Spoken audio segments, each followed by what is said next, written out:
नमस्ते। आज हम बात करने वाले हैं भारत के संविधान की। सोचिए, ये सिर्फ एक कानून की किताब नहीं है, ये तो हमारे देश का ऑपरेटिंग सिस्टम है। वो बुनियाद जो करोड़ों लोगों को उनकी अलग-अलग भाषाओं और संस्कृतियों के साथ एक साथ जोड़े रखती है। तो ये है क्या? हमें इसकी ज़रूरत ही क्यों है? और सबसे दिलचस्प, इसे बनाया कैसे गया? चलिए इस ज़बरदस्त कहानी को शुरू से समझते हैं। तो हम इसे कैसे समझेंगे? देखिए, हम इसे 4 हिस्सों में देखेंगे। सबसे पहले हम ये जानेंगे कि भाई संविधान चाहिए ही क्यों।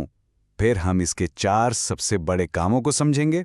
उसके बाद हम इसके बनाने की जो कमाल की कहानी है उसमें गोता लगाएंगे। और आखिर में हम ये देखेंगे कि ये आज भी इतनी अहमियत क्यों रखता है। तो चलिए सबसे पहले और सबसे ज़रूरी सवाल से ही शुरू करते हैं। आखिर किसी भी देश को एक संविधान की ज़रूरत होती ही क्यों है? बस 1 मिनट के लिए सोच कर देखिए, एक ऐसी दुनिया जहां कोई नियम नहीं, कोई कानून नहीं, सड़क पर चलने का कोई नियम नहीं, व्यापार का कोई नियम नहीं, क्या होगा? जाहिर है पूरी तरह से अफरा तफरी और असुरक्षा। जिसकी लाठी उसकी भैंस वाले हिसाब हो जाएगा। किसी को नहीं पता होगा कि उनके अधिकार क्या हैं और कोई भी सुरक्षित महसूस नहीं करेगा। और इसी केओस का, इसी अफरा तफरी का जवाब है हमारा संविधान। ये कुछ ऐसे बुनियादी नियम हैं जिन पर हम सब एक समाज के तौर पर सहमत होते हैं। ये एक ऐसा कॉमन ग्राउंड तैयार करता है जहां हम एक दूसरे पर भरोसा कर सकते हैं और मिलकर काम कर सकते हैं। ठीक है, तो संविधान नियम बनाता है ताकि हम साथ रह सकें। पर कहानी यहीं खत्म नहीं होती। असल में ये 4 बहुत बड़े और जरूरी काम करता है जो किसी भी देश का भविष्य तय करते हैं। तो पहला काम तो हमने देख लिया, तालमेल के लिए बुनियादी नियम देना। दूसरा, ये तय करना कि आखिर फैसले लेने की शक्ति किसके पास होगी, मतलब सरकार कैसे बनेगी। तीसरा, और ये बहुत जरूरी है, उस सरकार की शक्तियों पर सीमाएं लगाना। और चौथा, सरकार को लोगों की उम्मीदों और सपनों को पूरा करने लायक बनाना। और ये जो तीसरा काम है ना, ये लोकतंत्र की जान है।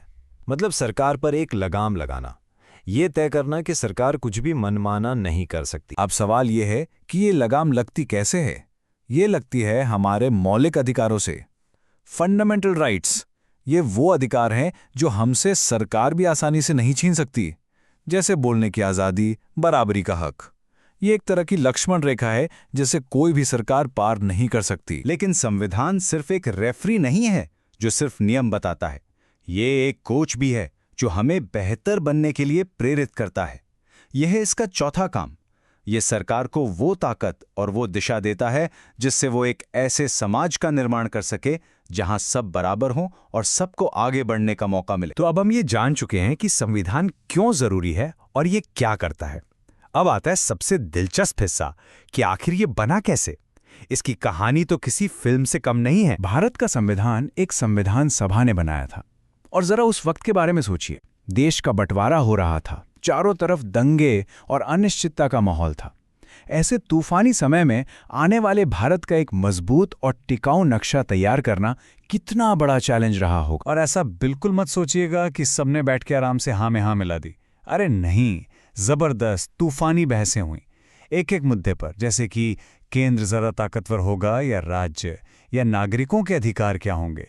इन सब पर दिनों तक बहस चली। लेकिन सबसे बड़ी बात यह थी कि ये बहसें देश के सिद्धांतों को लेकर थीं, किसी के निजी फायदे के लिए नहीं। हमारे संविधान बनाने वालों का दिमाग एकदम खुला हुआ था। उन्होंने दुनिया भर के संविधानों को पढ़ा। उन्हें ब्रिटेन का संसदीय सिस्टम अच्छा लगा क्योंकि हम उसे थोड़ा बहुत जानते थे। पर नागरिकों को असली ताकत देने के लिए उन्होंने अमेरिका से मौलिक अधिकारों का आइडिया लिया, आयरलैंड से सरकार की सामाजिक जिम्मेदारियों को सीखा और फ्रांस से आज़ादी, बराबरी और भाईचारे के महान आदर्शों को अपनाया। लेकिन, और ये बात गांठ बांधने वाली है, ये कोई नकल नहीं थी। ऐसा नहीं था कि बस कहीं से कुछ अच्छा लगा और उसे कॉपी पेस्ट कर दिया। नहीं, हर एक आइडिया को भारत की जमीन पर, यहाँ की चुनौतियों, यहाँ की ज़रूरतों और यहाँ के लोगों की उम्मीदों के हिसाब से ढाला गया, बदला गया, उसे पूरी तरह से इंडियन बनाया गया। तो सवाल ये उठता है कि 75 साल से भी ज्यादा समय के बाद आज भी ये दस्तावेज इतना मजबूत और कामयाब कैसे है? क्या है इसका राज? देखिए, इसकी कामयाबी के पीछे कई वजहें हैं। सबसे पहली, इसे बनाने वाले लोग, नेहरू, पटेल, प्रसाद और डॉक्टर अंबेडकर जैसे दिग्गजों पर पूरे देश को भरोसा था। दूसरा, इसका इंटेलिजेंट डिज़ाइन, जिसमें ताकत को बहुत समझदारी से बांटा गया। इसने देश के हर समूह को सम्मान और अधिकार दिए, और सबसे बड़ी बात, ये हमारी आज़ादी की लड़ाई के महान सपनों को अपने अंदर समेटे हुए है। और उसी इंटेलिजेंट डिजाइन का सबसे बेहतरीन उदाहरण है चेक्स एंड बैलेंसेस का सिस्टम। मतलब शक्ति को सरकार के 3 हिस्सों में बांट दिया गया: विधायिका जो कानून बनाती है, कार्यपालिका जो उन्हें लागू करती है, और न्यायपालिका जो उनकी रक्षा करती है। इससे होता यह है कि कोई भी एक हिस्सा तानाशाह नहीं बन पाता, सब एक दूसरे पर नजर रखते हैं। तो आखिर में हम क्या कह सकते हैं? यही कि भारत का संविधान नियमों की कोई सूखी बेजान किताब नहीं है। नहीं, ये एक जिंदा कहानी है। ये कहानी है कि कैसे इतने अलग अलग तरह के लोग एक साथ आए, उन्होंने बहस की, लड़े और फिर एक होकर अपने भविष्य का रास्ता खुद बनाया। तो मैं आपको इसी एक सवाल के साथ छोड़कर जा रहा हूं। सोचिए, 75 साल से भी ज्यादा पुराना एक दस्तावेज आज के इस दौर में इतने बड़े और पेचीदा देश को रास्ता कैसे दिखाता है? शायद इसलिए क्योंकि यह सिर्फ एक दस्तावेज नहीं, बल्कि भारत की वो कहानी है जो आज भी लिखी जा रही है।